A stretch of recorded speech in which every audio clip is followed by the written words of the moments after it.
Hey guys, this is pharmacist Curtis Alexander. In this video, I want to go over some treatment options, specifically 4 treatment options that exist if you or someone you know has essential tremor. So what I want to start with, just hopping right into it, is Primadone.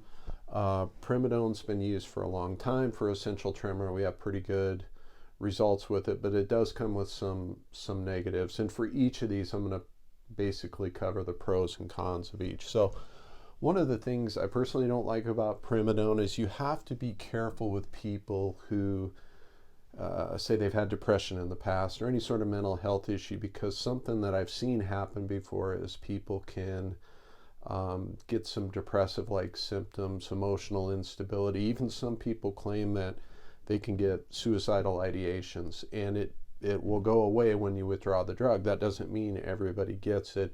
It just means if there's mental health issues in the past, I would be a little careful with Primadone. The other thing that is not advantageous about it is you have to dose it usually multiple times a day, and you got to ramp it up. You got to start at a low dose and ramp it up over time. So I consider that a negative. Some of the good things about it is it's relatively low cost, and I mentioned we do have a pretty good history with it, so that's good. And you can also combo it with the next drug we're going to talk about, which is Propranolol. So let's hop right into Propranolol. So it goes by the brand name Inderal, but Propranolol is almost always what we see anymore. Again, the negatives with Propranolol, we do have to give that in divided doses in most cases. And the side effect profile, you have to be careful. Propranolol is what's known as a non-selective beta blocker. So it goes into your body, blocks beta receptors, but you have beta receptors all over. You have them in the heart, you have them in the lungs, you have them in different locations, even your fat cells. This is non-selective, so it's going to block all those different kinds of receptors. So we have to be careful with people who have diabetes. We have to be careful with people who have asthma. That would not be the ideal person to use Propranolol in. The other thing, Propranolol can cause what's commonly referred to in the community is just the blahs, fatigue, not having a lot of energy or feeling that way. The incidence of these side effects varies, so it just kind of depends. It's a medication that you're going to have to try and see how you do, but because it's non-selective, the side effect profile does tend to be problematic for some people. Good things about it, it is the only drug that's actually approved for essential tremor, so it's usually really easy to get it paid for by insurances. Again, you can combine it with Primadone if need be. So Propranolol is honestly, it's a solid selection, and these are usually the first 2 that your doctor will turn to. Another option that's popped up more and more is you can actually do Botox. So depending on where say for example, it's a hand tremor, they can inject the Botox into your flexor muscles, and it essentially numbs them. I mean, that's the simplest way to put it.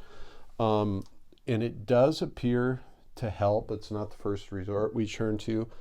Like I said, one of the downsides of it is it's an injection. So you have to go into the doctor's office. Somebody, a medical professional, has to do the injection. And if it works, you're going to be going in to get it redone every 3 months, give or take. The last one I want to talk about, and this is not known by many people, but it's PEMF. I've made another video about PEMF. PEMF is pulsed electromagnetic field therapy. And basically what that is you're putting electromagnetic field into the body through a pad. Now, how the work with essential tremor started was with TMS units, which is transcranial magnetic stimulation. Basically, they would put these electrodes on the head and send in an electrical impulse, an electromagnetic impulse. And they noticed that in the studies that they used TMS, there was a significant improvement. The downside of a TMS is it doesn't actually get to a cellular level. PEMF does, depending on the type of machine that you're using.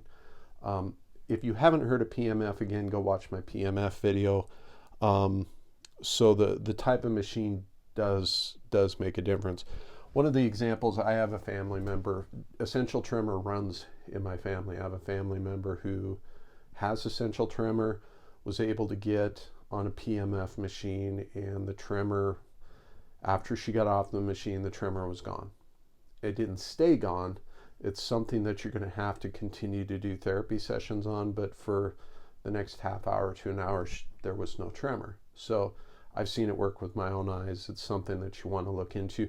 If you want to learn more about PMF outside of the video I mentioned, go to my website, curtis-alexander.com. I have a free report on a bunch of different natural alternatives that you have to drugs and surgery.